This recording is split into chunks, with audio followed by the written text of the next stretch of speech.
Assalamualaikum warahmatullahi wabarakatuh. Perkenalkan, nama saya Cindy Astrid Alifka dari kelas EKIS 6E.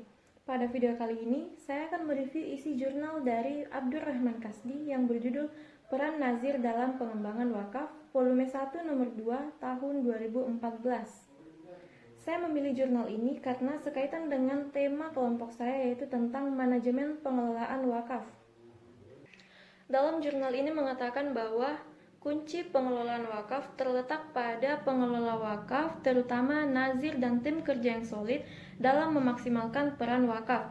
Nah, apabila wakaf dikelola secara profesional, maka nantinya ia akan menjadi lembaga Islam yang berpotensial dan berfungsi untuk mewadahi ataupun mendanai dan mengembangkan perekonomian umat.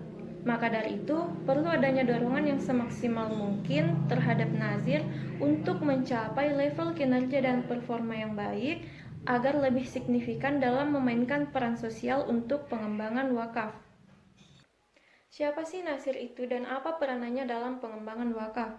Jadi, dalam dunia perwakafan, nazir merupakan seseorang ataupun pihak yang menerima harta benda wakaf dari wakif yang kemudian dikelola sesuai dengan peruntukannya. Nah, berdasarkan kesimpulan Undang-Undang Nomor 41 Tahun 2004, nazir berkewajiban untuk mengerjakan segala sesuatu yang layak dalam menjaga ataupun mengelola harta wakaf.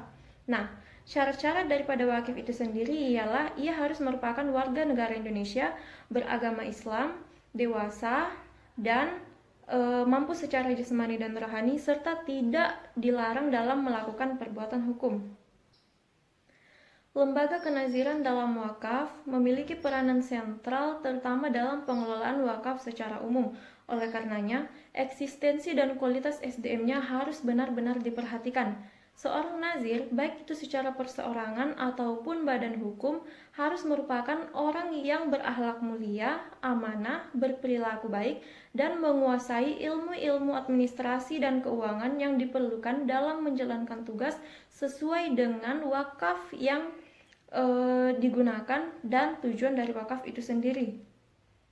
Adapun tugas dari seorang nazir yaitu ia harus mengamankan seluruh kekayaan wakaf baik pada tingkat pusat maupun pada tingkat daerah.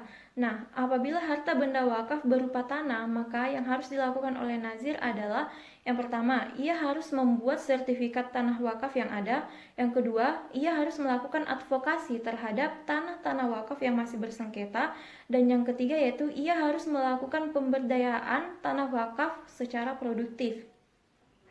Selanjutnya yaitu pembahasan mengenai manajemen pengelolaan wakaf. Nah, dalam dunia perwakafan, manajemen wakaf memiliki bagian yang sangat krusial dalam memahami persoalan wakaf, di mana manajemen wakaf meliputi nazir sebagai pengelola, sistem dalam pengelolaan wakaf, dan akuntabilitasnya. Berdasarkan survei yang dilakukan, sebanyak 66% harta wakaf dikelola secara perseorangan dan 84% dari mereka bekerja paruh waktu dan tidak mendapat imbalan.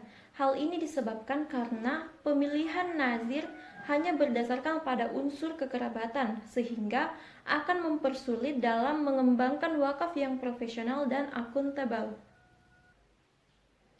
Selain dikelola dengan manajemen yang baik, dalam pengelolaan wakaf juga perlu dilakukan secara transparan dan akuntabel. Nah, selain nazir dan dewan pengurus, dalam memaksimalkan peran zakat juga perlu adanya badan yang terdiri dari yang pertama yaitu Badan Wakaf Sosial yang terdiri dari 30 anggota, di mana 20 anggotanya merupakan seseorang dari kalangan ulama, praktisi, dan profesional. Kemudian 5 orang lainnya merupakan orang yang dipilih oleh Kementerian Wakaf, dan 5 orang lainnya lagi merupakan seseorang yang memiliki pengalaman di dalam wakaf. Kemudian yang kedua yaitu Badan Wakaf Keluarga, di mana anggotanya merupakan semua pihak yang berhak atas manfaat wakaf. Dan yang ketiga yaitu Badan Wakaf Gabungan, yaitu gabungan dari Badan Wakaf Sosial dan Badan Wakaf Keluarga, di mana anggotanya merupakan semua pihak yang berhak atas manfaat dan tujuan khususnya. Dalam pengelolaan wakaf, perlu adanya pengawasan dan pengendalian agar kegiatan wakaf yang dilakukan dapat berjalan sebagaimana mestinya. Nah, menurut Departemen Agama, pengawasan merupakan suatu upaya pengamatan yang dilakukan secara sistematik untuk menjamin pelaksanaan kegiatan ataupun tugas organisasi agar sesuai rencana dan sesuai dengan peraturan perundang-undangan serta memenuhi asas efisien dan efektivitas. Dalam konteks akuntabilitas wakaf, mengenai wakaf yang dikelola oleh nazir harus memiliki mekanisme pertanggungjawaban dan pengawasan keuangan yang baik. Oleh karenanya, dalam melakukan pengelolaan wakaf, perlu adanya lembaga dalam pengawasan dan pengendalian yang berfungsi untuk mengawasi administrasi dan keuangan dalam pengelolaan wakaf. Nah, itu tadi pembahasan mengenai peran nazir dalam pengembangan wakaf. Adapun kesimpulannya ialah eksistensi dari wakaf dan pemberdayaannya sangat bergantung pada peranan nazir, di mana nazir berkewajiban untuk melakukan atau mengerjakan segala sesuatu yang layak dalam menjaga dan mengelola harta wakaf. Dengan adanya manajemen yang baik, akan tercipta suatu tatanan kehidupan yang baik pula.